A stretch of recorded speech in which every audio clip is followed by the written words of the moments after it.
In this lecture, I am going to explain how poor countries, developing countries such as Ghana, Nigeria, Kenya, India, and Pakistan can print their own monies, their own currencies, to pursue rapid economic growth and development, an unprecedented one, so that they can achieve advanced status within 10 years, within 15 years, and within 20 years.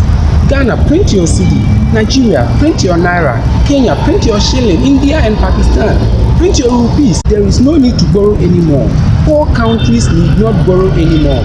Neither should they use excessive taxation. According to World Bank data on GDP per capita, over the past 20 years, from 2000 to 2020, Ghana and South Africa have managed to increase their respective per capita income by just $2,000.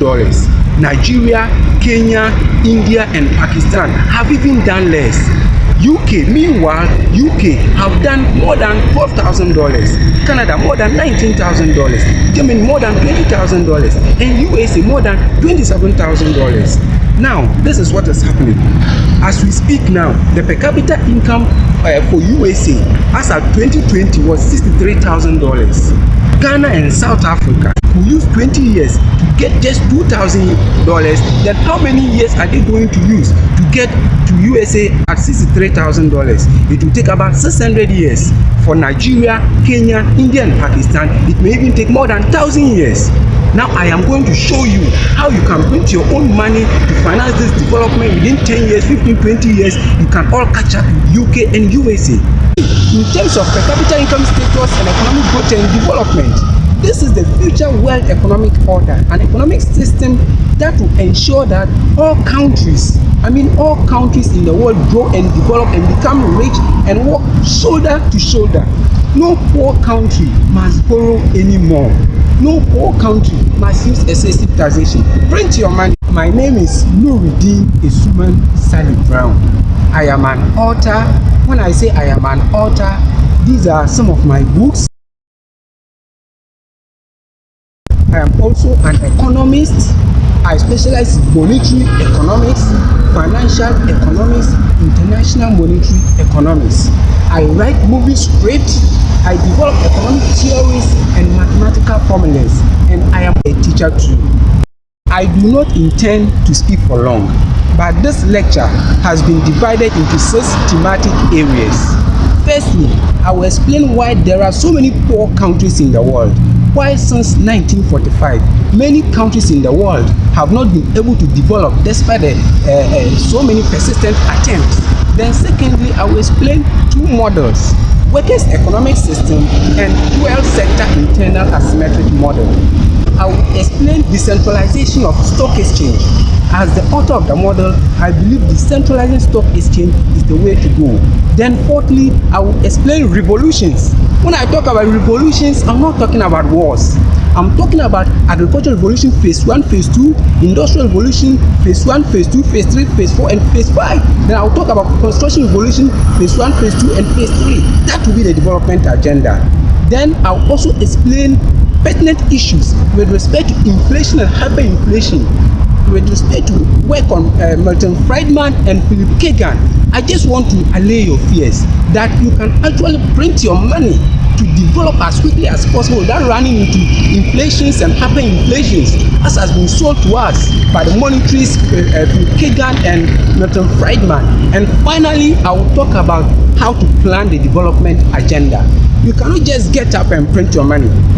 You must plan ahead, sometimes 2 years, 3 years, or even 4 years. Everything can be found in a book I call Workers' Economic System and Other Models in Economics. That is it. So please listen carefully. The reason why there are so many poor countries in the world, many countries have not been able to develop since 1945, is because all these countries are pursuing Keynesian economics, Keynesian demand management policy. Meanwhile, Keynesian economics is cosmetic. Keynesian economics is cosmetic because it does not shift aggregate supply. Keynesian economics only shift aggregate demand. Even at the basic level, at high school and at first degree, first year, they will tell you that Keynesian economics assumes that the aggregate supply is horizontal, perfectly elastic. Please, that is the reason why many countries are not developing. They are pursuing Keynesian economics. Remember, Keynesian economics started in 1930s. Why? Because of the Great Depression. But the problem with the Great Depression was not about absence of supply, nor absence of productive capacity. It was about absence of demand.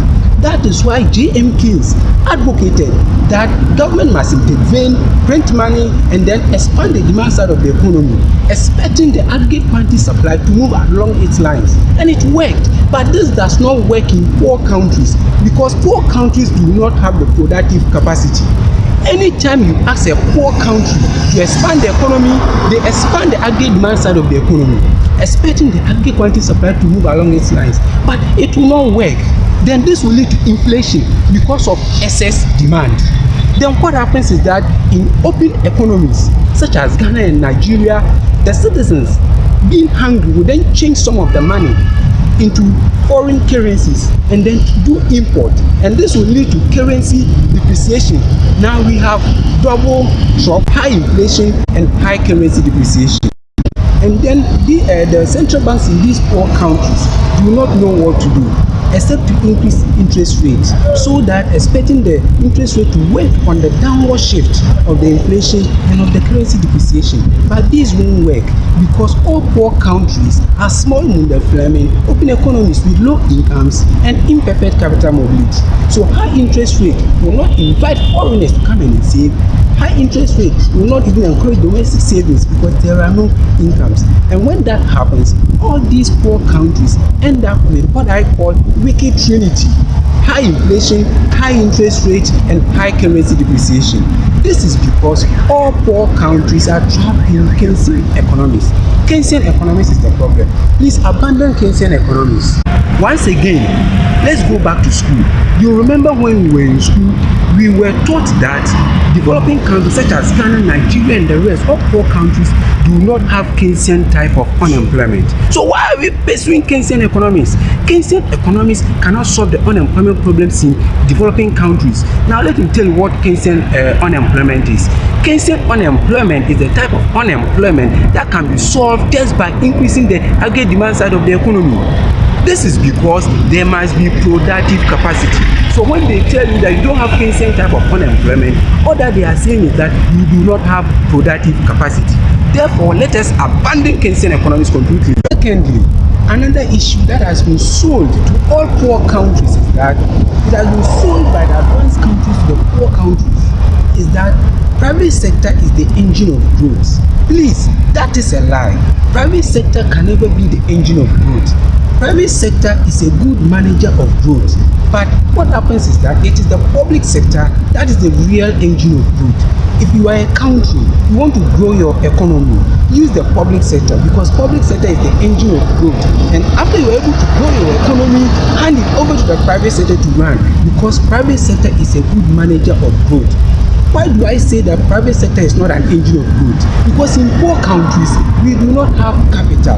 The kind of capital that is needed to violently shift the aggregate supply function outwards in order to develop cannot be accumulated by the private sector because savings are low, and it's because incomes are low, and it's because there are no jobs. Please, government in poor countries treat the private sector as the manager of growth and treat the public sector as the engine of growth. After abandoning the Keynesian economics, what do? We go back to the classical economic system. Remember, these rich countries, UK, Germany, Canada, and the rest, they all developed using the classical economic system. They were all developing during the classical economic system. Now, by the time Keynesian introduced his economics, they were already developed. So these rich countries did not develop with Keynesian economics. So please, do not also develop with Keynesian economics. When I say we should pursue classical economics, this is what I mean. We should shift the aggregate supply function. We should keep shifting the aggregate supply function. We should keep shifting the aggregate supply function. What do I mean by that? We should create jobs. Jobs will create the incomes. Income is the same as economic growth. Sustained economic growth is economic development. I am repeating. Create the jobs. Jobs will create the incomes. Income is the same as growth. Sustained and persistent economic growth is the same as economic development.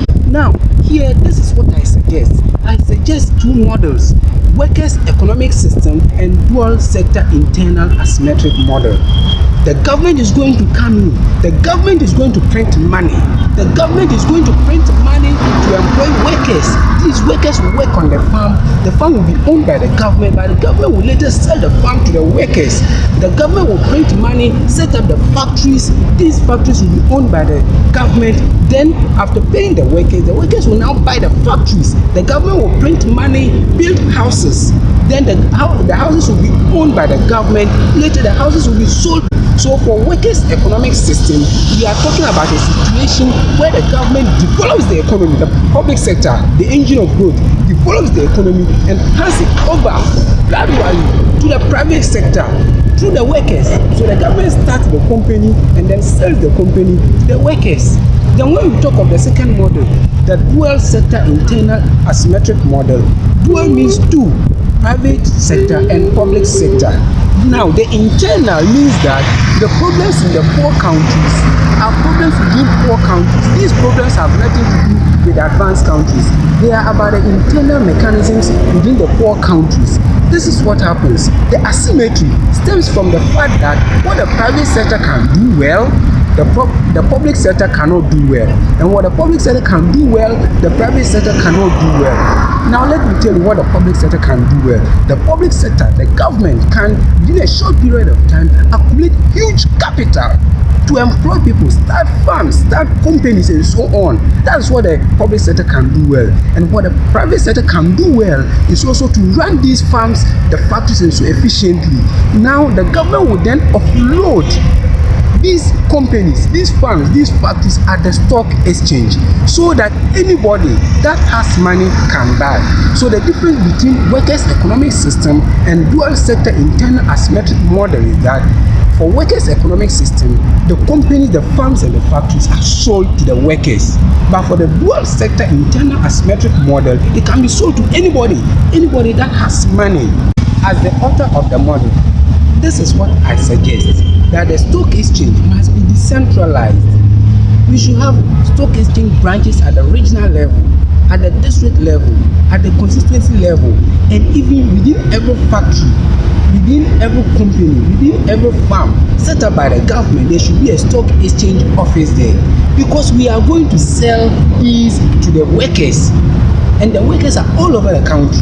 So stock exchange branches should be everywhere so that the workers can walk in and buy shares of these factories and of these companies.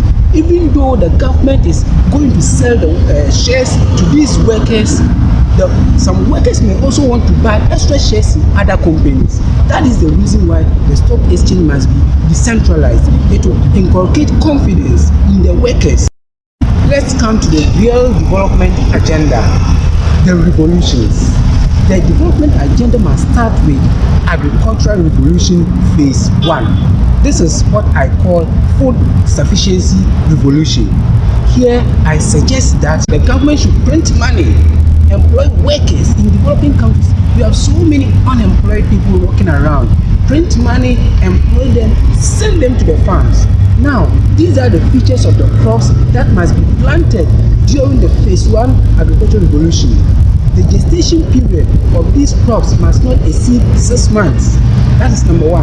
Now, plant only the staple crops, what the people will eat. That is number 2. Then plant import substitutes so that when you are food sufficient, you don't import any food from anywhere. Now, what do I mean by food sufficiency? If you estimate your local consumption and it is say for rice, it is say 100 tons, then what you do is your target productive capacity should be about 500 tons. So in this case, every year you have about 400 tons in excess. You can even export some if you want. Now, another feature about food sufficiency is that if the government can print money, pay people who are not working, unemployment benefit, pay the disabled, pay the elderly, pay the single mothers, pay anybody in the country who doesn't have a job. These people will get all the money, then they will go to the market to go and buy food. And still, the prices of these foods will not increase, then you have achieved food sufficiency. I do not know well about other countries, but I know about Ghana and Nigeria. So Ghana and Nigeria, your phase one agricultural revolution, the crops will include pepper, tomatoes, rice, corn, wheat, millet, poultry, and all those staple foods and vegetables that the people in the country will need to survive. Do not import them from anywhere.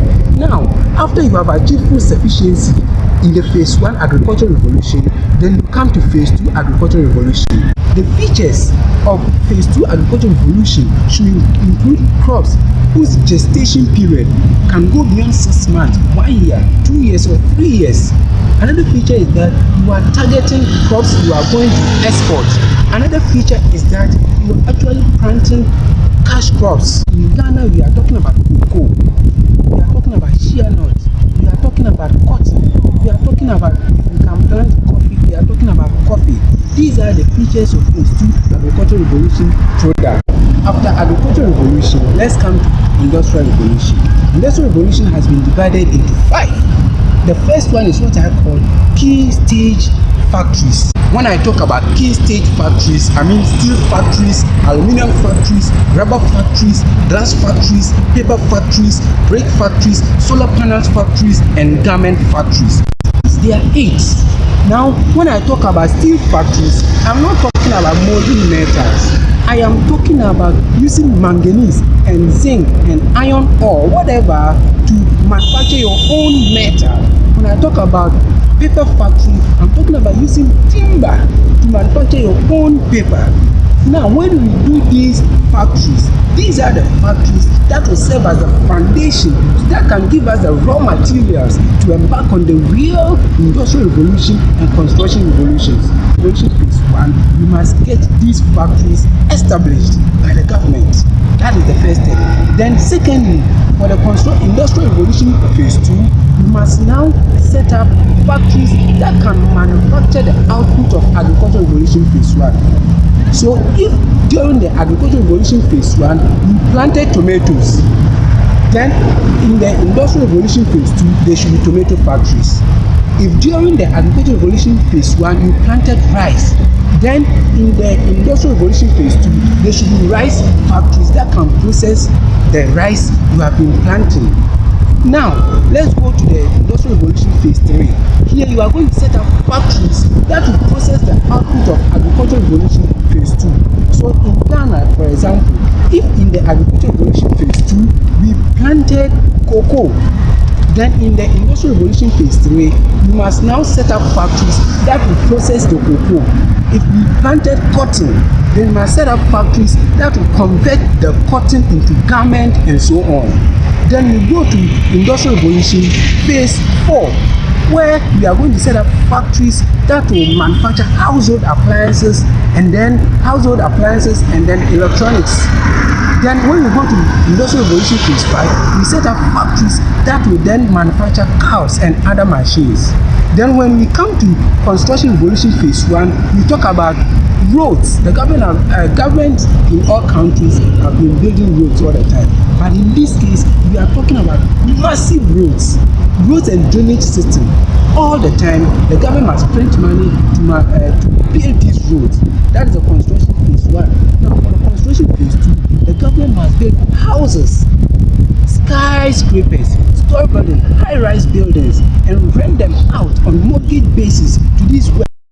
For construction revolution phase 3, the government must now build railway network across the length and breadth of this country, or of the government's country, whichever poor country the government might find himself or herself. Now, please, I will not talk much about railway network because I have put this in a book I will call Africa Must Unite 2. The subtitle is United Countries of Africa. And also there's another book where I have explained that Africans must stop wearing second-hand clothes. That is why we must set up garment factories during the industrial revolution phase 1. And I have put that one too in a book I will call Neocolonialism 2. The subtitle is Decolonizing. I suggest a matrix of development. This is what I suggest, that the first stage of agricultural revolution should be tied in with the first stage of industrial revolution. Then the second stage of agricultural revolution should be tied in with the second stage of industrial revolution, and so on and so forth. Countries have the right to choose their own mix. At the end of this development agenda, that is after a few years of pursuing this development agenda, a Kayaye in Ghana or a Kuli in India will be able to have a decent job, own some shares in a decent company, and after that own his or her own accommodation. That is what we are talking about here. We are now going to discuss our fears. When we print our own money to pursue rapid economic growth and development, are we going to run into inflations and hyperinflations and so on, as has been sold to us by the monetaries and so on? Look at the diagram on the screen. The diagram on the screen shows the economy's productive capacity. A1, A2 shows the actual economy's productive capacity. That is, the various goods and services the economy can produce, given all the resources and labor and so on and so forth. R1, R2 shows the economy's productive capacity that is required to sustain the economy's consumption equilibrium. The indifference curve, IC, is the economy's consumption, and then the budget line BL is the economy's price system. The point R is the consumption equilibrium, which implies that the amount of goods and services that are required, the volume of goods and services that are required, the tons of goods and services that are required to sustain the economy's consumption equilibrium can be attained at point R. However, the economy's actual productive capacity, the supply, is at point A. So between point A and R, we have excess supply. So the economy produces at point A. However, the economy is only consuming at point R. When we have excess supply to this extent, no amount of monetary expansion can lead to inflation. Now, I try to keep this analysis very simple and easy. I did not use any mathematical models and so on in this workers' economic system model. Perhaps the only area that is a little bit mathematical is when I use Keynesian framework to show that in poor countries, a huge chunk of aggregate supply function is made up of imports. When I talk about the economy's budget line, I am referring to the price system. Please do not tamper with the price system. Workers' economic system must work in a free market economy. That is, the government of various countries that intend to implement workers' economic system must not control prices. If you produce enough and you have excess supply, the price will fall and you have low inflation. Do not tamper with the price system. There are many of you who may wonder if such an equilibrium R exists. Yes, I insist that the equilibrium R in relation to the actual productive capacity A exists. The equilibrium may not be unique, but it will exist for all poor countries that decide to seek for it. Pursue classical economic system, pursue classical economic ideas, implement workers' economic system, go through the revolutions. At each stage of the revolution, ensure that there is excess supply, the equilibrium exists, search for it. Once again, abandon Keynesian economics. It is cosmetic. It is only useful during recessions and economic depressions. Keynesian economics can only be used to even out recessions and economic depressions. It can never be used to create productive capacity. So abandon it. It is like a lady, a very beautiful lady who has pimples all over her face or her body. She goes to the cosmetic shop, applies the chemicals, and she's fine. But the chemicals cannot enhance any part of her actual or real body.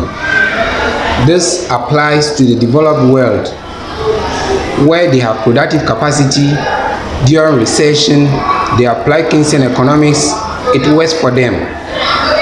In poor countries, it doesn't work because we don't even have the real body.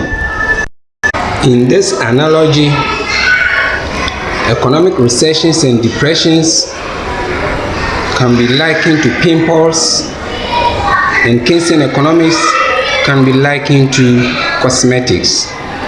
If the advanced countries run into recessions and depressions, that is when they get pimples all over their faces, they apply Keynesian economics. That is, they apply the chemicals and they are free.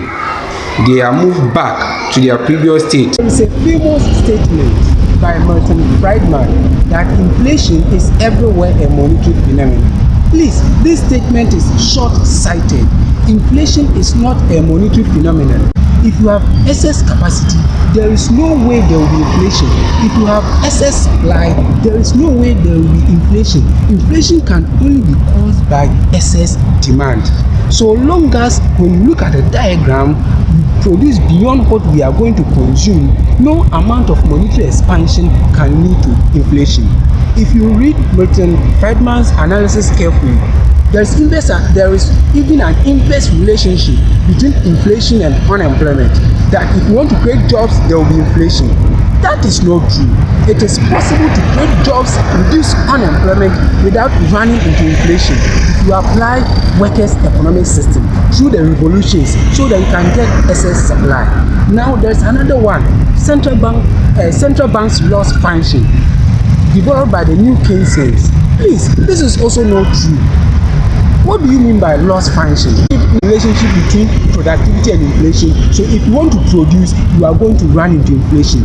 All these are defects of Keynesian economics. They are defective products from Keynesian economics. Inverse relationship between inflation and unemployment, that is the Phillips curve sold to us by Milton Friedman, and now the loss function being sold to us by the new Keynesian. These are all defects due to Keynesian economics. So please, believe that you can print your own money, pursue efficient monetary policy.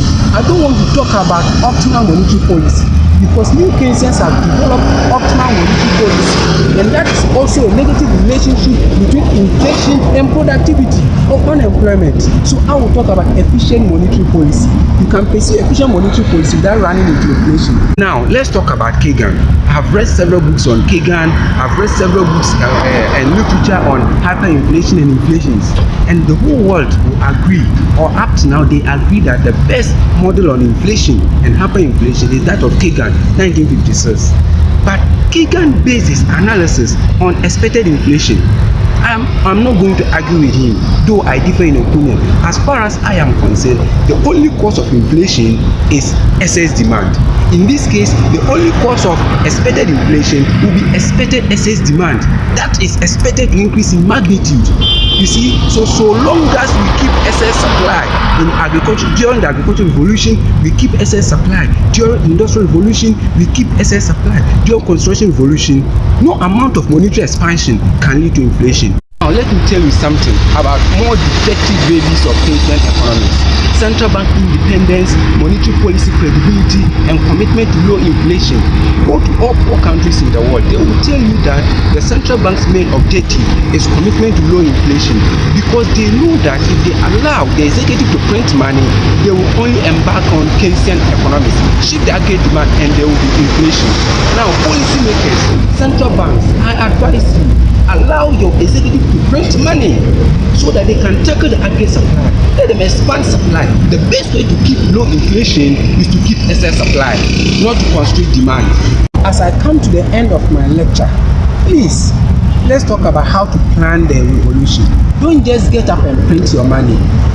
Plan, use 2 years, 3 years, 4 years, whatever number of years you think you must sit down to plan, so that when you start printing your own money to develop, you don't run into excessive problems.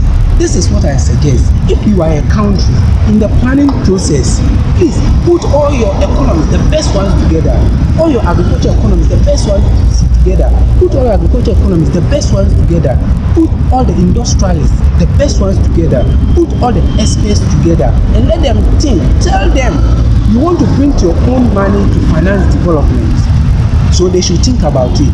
If they cannot come out with any procedure, if they tell you they cannot implement workers' economic system, don't be angry. Know that all IQs are not the same.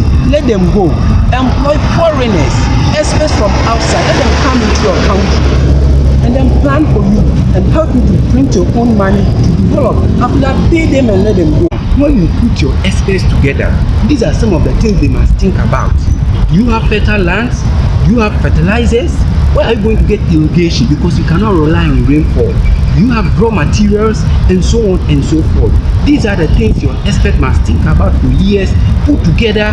We are not going to rely on import to finance this development. You see, so your experts must think very carefully and analyze everything before they start.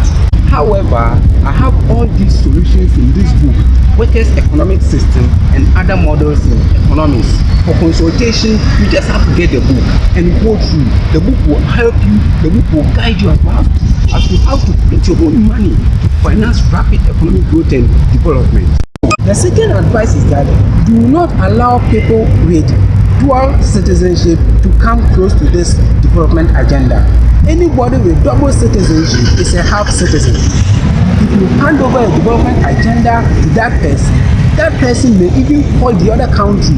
After all, he is a citizen there too. As far as I am concerned, double citizenship or multiple citizenship is the future neo-colonialism or colonialism itself. This is what is going to happen. Very soon, people with double citizenship in 4 countries are going to fight to go to parliament. Later they will become ministers. 20 years, 30 years, 40 years, 100 years to come, we are going to get presidents in 4 countries who will be who own double citizenship. So if the president of Ghana will also be a citizen of, let's say, another country. The president of Kenya will also be a citizen of another country. The president of India will also be a citizen of another country. This will happen in all 4 countries. Then later on, people who are citizens in other countries will then come to Ghana, Nigeria, Kenya and the rest to take another citizenship. Then they will contest election and then they will be sponsored by those people and then they will win and they will become leaders. In this case, what will then happen is that we are then back to colonialism. So double citizenship is the future colonialism, and I have put this in a book I will call Neo-Colonialism 2, Decolonizing Completely. So please do not allow people with multiple citizenship to come close to this development agenda. Period. Now, to conclude this lecture, this is what I want to say. Forget about the monetarists. Forget about the new Keynesians who say that when you print your money, you will run into inflation and hyperinflation. It can only happen when you print your money to expand the demand side of the economy. Now, let us print our money to expand the supply side of the economy. Let us pursue classical economic ideas. Let us use workers' economic system. Let us print money, create jobs, employ people, and increase economic activities in our various countries. And this is what will bring about the needed development. Use workers' economic system. Employ dual sector internal asymmetric model. Free yourself. 4 countries. My social media handle is @BrownNewRegime on Instagram, on Twitter, and on Facebook. I am a teacher. I teach mathematics and social studies at Jane Montessori School, Che Ado, Accra. Teach yourself undergraduate microeconomics. Teach yourself undergraduate macroeconomics. Teach yourself mathematical economics for economics and business students. Teach yourself practical statistical economics for economics and business students. Teach yourself practical research methods for economics, business and social science students. Teach yourself composition for secondary and high schools, GCSE, UK. Teach yourself composition for secondary and high schools. NSC, South Africa. Teach yourself composition for secondary and high schools. KCSE, Kenya. Teach yourself composition for secondary and high schools. ICSE, ISC, AISSCE, India. Teach yourself composition for secondary and high schools. WASSCE, Nigeria. Teach yourself composition for secondary and high schools. International Cambridge Examinations, IGCSE. Teach yourself composition for secondary and high schools in Ghana. Over 3,500 questions and answers on the Cochrane, with 100 literary devices clearly explained. I call this book a magic book because it is virtually impossible for WAEC to set a question that is not already in this book. Workbook on over 3,500 questions and answers on the Cochrane. This book was made as a result of public request. Workers' economic system and other models in economics. Models on corruption economics and models on mathematical analysis.